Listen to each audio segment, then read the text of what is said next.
سال کے بعد ملک اربل کے بادشاہ ملک مظفر نے منائی. ارے اس بدعت کو منایا گیا 600 سال کے بعد، اور ہم دین کس کو مانتے ہیں؟ فجر کی نماز کا وقت ہے. صحابہ عبداللہ ابن مسعود رضی اللہ عنہ وارضاہ کے دروازے پر کھڑے ہیں، آپ کے نکلنے کا انتظار کر رہے ہیں. جب آپ باہر نکلے تو ایک صحابی کہتے ہیں عبد الرحمن، میں نے کوفے کی مسجد میں ایک منظر دیکھا ہے، آؤ آپ کو بھی دکھاؤں، آپ بھی دیکھ لو. یہ صحابہ کی جماعت مسجد میں پہنچتی ہے. کچھ لوگوں کو دیکھا ہوا جن کے دائرے بنے ہوئے، حلقے بنے ہوئے، ان کے سامنے پتھر پڑے ہوئے. ایک بندہ ان میں بول کر کہتا ہے 100 مرتبہ کہو سبحان اللہ. سارے 100 مرتبہ سبحان اللہ کہتے ہیں. دوسرے حلقے میں ایک کہتا ہے کہو 100 مرتبہ الحمدللہ. سارے الحمدللہ کہتے ہیں. تیسرے والا کہتا ہے کہو اللہ اکبر. 100 مرتبہ سارے اللہ اکبر کہتے ہیں. یہ عمل مسجد میں ہو رہا ہے. اللہ اکبر ہے، لا الہ الا اللہ ہے، سبحان اللہ الحمدللہ کی صدائیں ہیں. یہاں میلاد النبی کے نام پہ لڑکی لڑکوں کا مخلوط رقص نہیں ہے، انڈین گانے نہیں ہے، دھمالے نہیں ہے، ڈانس نہیں ہے، نقلی داڑیاں نہیں ہے. مسجد میں بیٹھ کر، اور تابعین ہیں، صحابہ کے شاگرد ہیں، کلمہ کو ہے، مسلمان ہیں، لا الہ الا اللہ الحمدللہ استغفر اللہ کا ذکر کر رہے. ابن مسعود کہتے ہیں افسوس ہے تم پر، افسوس ہے تم پر، ابھی تو نبی کے وہ برتن نہیں ٹوٹے جس میں آقا کھانا کھایا کرتے تھے.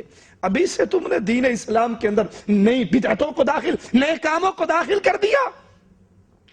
کہنے والوں نے کہا ابو عبد الرحمن، اتنے ناراض ہونے کی کیا ضرورت ہے؟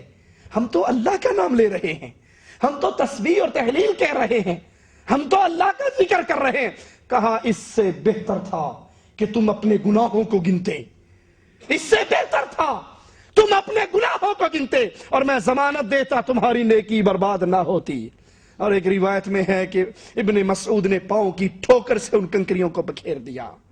کہا بھی نبی کے برتن نہیں ٹوٹے، تم نے اسلام میں نیا کام شروع کر دیا. ابن مسعود کے ساتھی رضی اللہ عنہ وارضاہ فرماتے ہیں کہ پھر ہم نے ان لوگوں کو دیکھا، یہ مسلمہ کذاب کی فوج میں مل کر ہم سے لڑ رہے تھے، یہ خوارج کے اندر داخل ہو کے ہم سے لڑ رہے تھے، ہمارے اوپر نیزے چلا رہے تھے. اگر یہ خوشی منانا، یہ جلسے جلوس، یہ بھنگڑے، یہ مسجدوں کو سجانا، یہ بازاروں کو سجانا، یہ سبز جھنڈے، اگر اس کا نام خوشی ہے جس کو نہ منانے والا ابلیس ہے، تو اللہ کے لیے سوال کروں گا کیا اس طرح کی خوشی ابو بکر نے منائی؟ اللہ کے لیے اس عقل کو استعمال کرو، بہت بڑی نعمت ہے. کیا ابو بکر، عمر، عثمان و علی، طلحہ، زبیر، بدر و احد والے مدینے کے بازاروں میں جلوس نکالتے تھے؟ کیا جھنڈے لہراتے تھے؟ آج تو نبی کریم صلی اللہ علیہ وسلم کی جوتی کا نقش نعلین پاک کے نام سے جھنڈے پہ بنا ہوتا ہے، اور ثم استغفر اللہ ثم استغفر اللہ، ایک طرف نبی کی جوتی کا نقش بنا ہوا ہے اور اس کے اوپر الصلاۃ والسلام علیک یا رسول اللہ لکھا ہوا ہے. الصلاۃ والسلام علیک یا رسول اللہ. میں آپ کی جوتی پہ آپ کے ابو کا نام لکھ دوں تو برداشت کرو گے؟ اور ادھر بھلے وہ جوتی نبی کی ہی مان لی جائے، اس پر اللہ اور اس کے رسول کا نام اسی جھنڈے پر جہاں پر جوتی ہے، یہ توہین نہیں تو اور کیا ہے؟ کیا ابو بکر عمر کی جماعت نے، کیا صحابہ کرام نے اس طرح جلوس نکالے؟ اگر آپ کہتے ہو یہ جلوس نہ نکالنے والا، یہ خوشی نہ کرنے والا ابلیس ہے، تو صحابہ کی جماعت پہ کیا فتویٰ لگے گا؟ تابعین کی جماعت پہ کیا فتویٰ لگے گا؟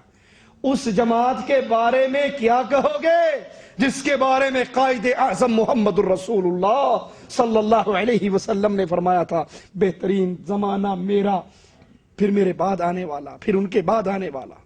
بہترین دور شریعت میں، شریعت والوں کا محمد کریم کا دور، صحابہ کرام کا دور، تابعین اعظم کا دور. یہ بہترین ادوار تھے. کہ ان ادوار کے اندر یہ جلوس نہیں نکلے، یہ بھنگڑے نہیں ڈلے، یہ مکہ مدینہ کے ماڈل، بیت اللہ اور مسجد نبوی کے ماڈل نہیں بنے 4 پتھر رکھ کر مصنوعی پہاڑی بنا کر گھر میں سے پائپ لا کر اس میں لگا کر زمزم کا نام نہیں دیا گیا، نکلی داڑیاں نہیں لگی، چمٹے نہیں بجے، گانوں کے رقص نہیں ہوئے، ڈھول گانے دھمال یہ نہیں ڈلی، تو یہ خوشیاں نہ کرنے والے اگر ابلیس ہیں تو ان پاک باز لوگوں پہ کیا فتویٰ لگاؤ گے؟ فرماتے ہیں چاند رات کو مسلمانوں کی کتنی عیدیں ہیں؟ 2 عیدیں ہیں۔ کس نے دی ہیں؟ اللہ عز و جل نے اور اس کے رسول نے ہمیں بتائی ہیں۔ اللہ نے اہل ایمان کے لیے 2 عیدیں پسند کی، 2 دن عید کا دن ہے، خوشی کا دن ہے، لیکن یہ تیسری عید کے آداب بیان ہو رہے جس کو مولانا الیاس قادری صاحب عیدوں کی عید قرار دے رہے ہیں۔ یہ 2 عیدیں ہیں اور یہ تیسری ان سب کی سردار ہے۔ کہتے ہیں چاند رات کو تمام مسجدوں میں 3 بار اس طرح اعلان کرواؤ کہ تمام اسلامی بھائیوں اور بہنوں کا مبارک ہو، ربیع الاول کا چاند نظر آ گیا ہے۔ چاند رات کو ان الفاظ میں 3 بار مساجد میں اعلان کروائیے۔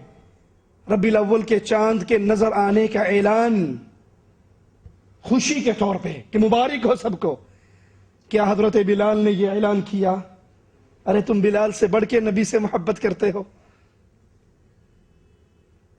کیا تم صدیق اکبر سے بڑھ کے نبی سے محبت کرتے ہو؟ کیا تم ابو ہریرہ سے بڑھ کر نبی سے محبت کرتے ہو؟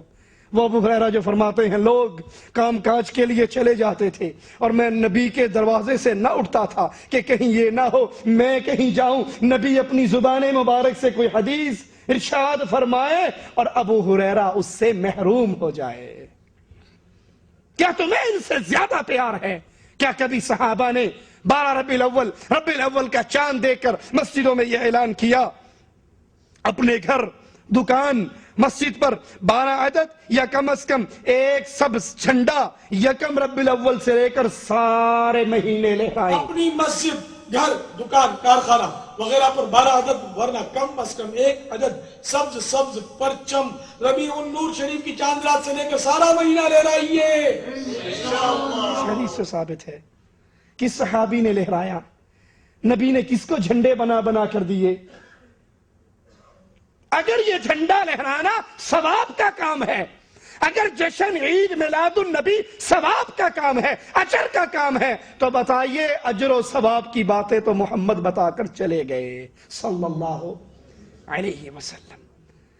الیوم اکملت لکم دینکم، میرے رب نے اعلان فرما دیا دین پورا ہو گیا، شریعت بیان ہو گئی۔